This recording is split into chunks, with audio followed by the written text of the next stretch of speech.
Hello, everybody. My name is Peter Larson, and I'm the chair of the Ottawa Forum on Israel-Palestine. And I'm thrilled to be joined this morning by Dr. Stephen Feldman. Dr. Feldman is a dermatologist from a Canadian perspective, somewhere in the deep south of the United States. But if I can call you Stephen, welcome. Yeah, please do. Thanks for having me. Stephen, you came to my attention, I don't know how, a couple of maybe 6 or 8 months or a year ago, with an interesting website called the Jewish Museum of the Palestinian Experience. Yes. I was a little bit skeptical at first. Yes. But maybe you could, as I read it, I can see that you're clearly not with the aligned with the Jewish establishment mainstream on this issue, and I'd like you to just give a brief presentation of what the museum is.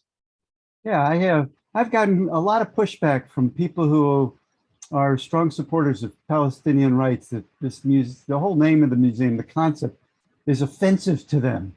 That you don't want to hear Jewish voices, you need to hear Palestinian voices. And, I totally agree with that. The problem is that the people we're trying to reach aren't ready to listen to Palestinian voices. So I created a museum of Jewish voices, of Israeli historians, Jews, who report the history of how Palestinian families became refugees from their homes, and talk from a truly Jewish perspective morally about what the history is and what the implications of that are.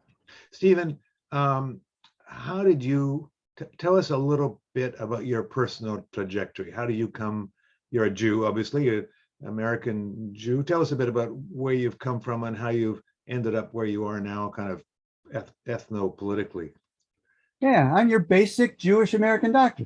I grew up in an Orthodox synagogue that my grandfather helped to, and father both had been presidents of the congregation. I went to Orthodox Jewish Hebrew school, a school that my grandfather helped to found.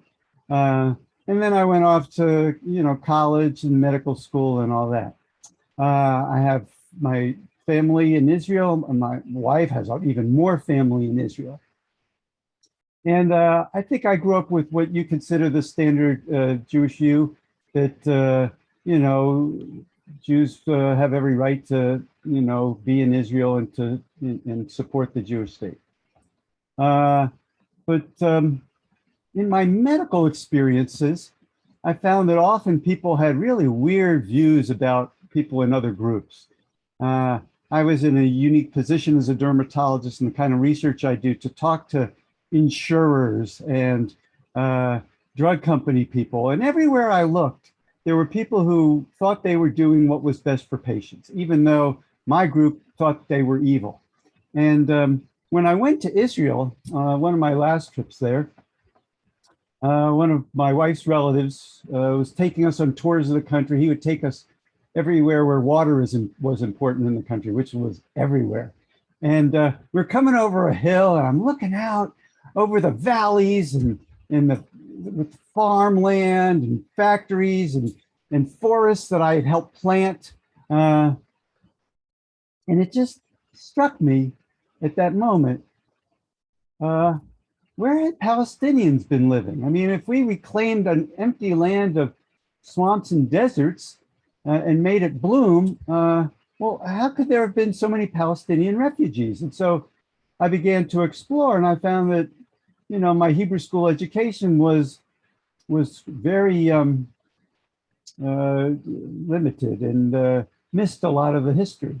And, I wasn't going to Palestinian sources. I was, with my background, I trusted Israeli Jewish sources. So, I found Israeli Jewish sources telling me that there was a town, Deir Yassin, where we had, committed atrocities. I didn't know that. And then I learned there was a second town, Safsaf. And then I learned there were actually hundreds of towns from which we expelled entire villages of peaceful families from their homes. And, that was based on Israeli Defense Force documentation. And so another thing I had learned in dermatology was the extent to which our thinking depends on the context in which we see it. For example, this blue vein of mine, it's not blue. There's nothing blue in the blood. I get blood at the Red Cross every 2 months. It's red. Why is it blue? Well, it's not blue. If you take away the surrounding skin, you'll see that it's flesh color, maybe a bluer shade of flesh color, but flesh color. But if you look at it, your eye will still see blue.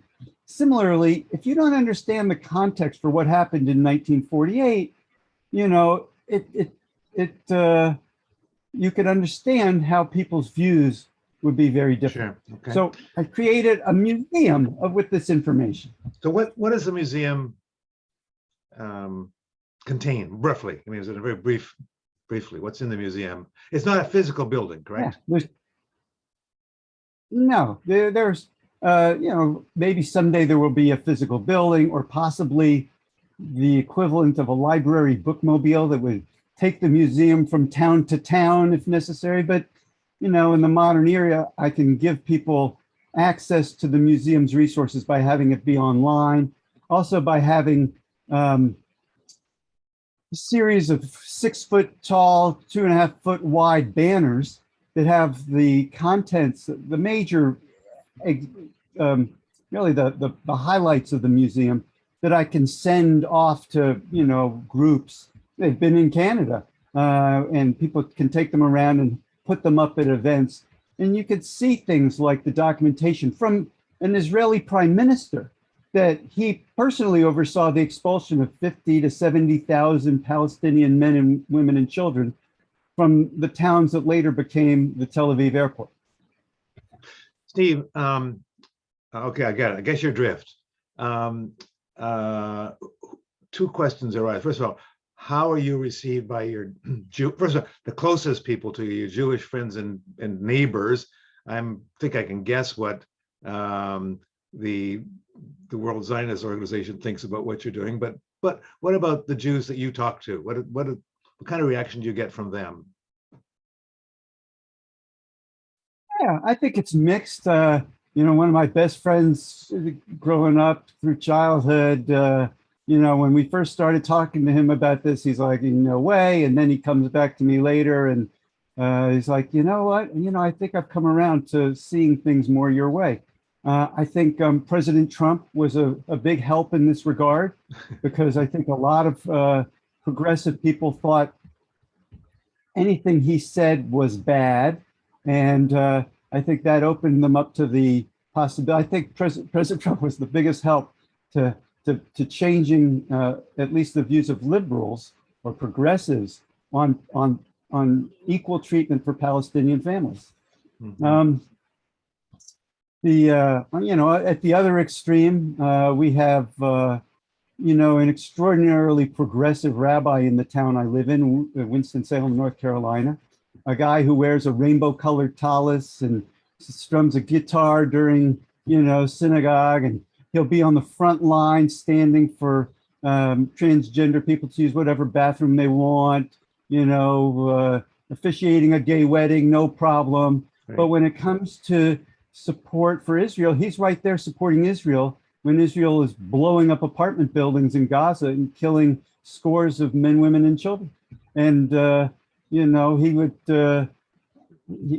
be totally antithetical to what I'm saying at this point. But again, he sees the vein as blue. You know, he can't see past the context that he was brought up in yet. Right.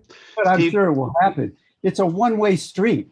You know, you don't start with believing in equal treatment for everybody and then say, no, I only believe in equal treatment for Jews. Mm-hmm. But you do go from, you know, I support Israel to I support, you know, peace, justice, and equality for both Jewish and Palestinian families.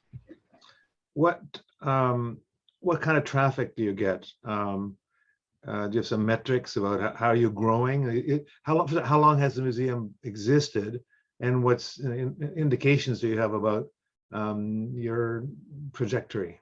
Yeah, the museum has been in existence for about 5 years, and the trajectory has been very slow. Growth has been very slow, I think, because nobody likes it. Mm-hmm. You know, on the one side, you've got say people who support Israel, they don't think they're anti-Palestinian, but they know they support Israel, and they're not particularly interested in challenging their ideas. And at the other extreme, I think I've suffered, and my museum has suffered, from progressive groups not wanting to promote the idea of a Jewish museum of the Palestinian experience because they want to get people to listen to Palestinian voices, Right. which, I'm totally supportive of that. But I think the first step in getting people to listen to Palestinian voices is to get them to listen to voices that they already trust, like Jewish Israeli historians and Jewish documentation showing that we expelled entire villages of peaceful families from their homes. I got a copy in the museum of the history of the Haganah, the proto-Israeli Jewish army. And in it, the war plans specifically call for expelling entire villages of families from their homes, destroying the villages and planting mines in the debris. Growing up, they taught us we Jews begged Palestinians to stay, but they left to further the cause of killing Jews. I don't think the idea that we beg them to stay is consistent with our war plans calling for the destruction of expelling the entire population, destroying the villages, and then mining the debris. And in fact, one of the things that I learned, in part through learning about Canada Park in Israel, was the fact that those trees that I helped plant when I was a kid, thinking I was, reclaiming the desert, were actually planted over the remains of Palestinian villages to hide the remains. Well, I sympathize. I'd say that OFIP faces many of the same challenges. Our growth has been much slower than I or many of the people who work with me would like. I think people eventually have to open their ears, and that takes a long process. I would say in my own case, I started off 10 years ago thinking that the idea of a Jewish state, a state for Jews, made sense. And it took me several trips and several conversations and several intense debates before I came to say, no, I don't think that's a good idea. That is not a good way to protect Jews, although I think Jews definitely need to be protected. Yeah, we must be careful when we say Jewish state. I believe that there should be a Jewish state, a morally Jewish state. You can't create a morally Jewish state by expelling entire villages of non-Jewish families from their homes. I would like Israel to become a Jewish state at some point.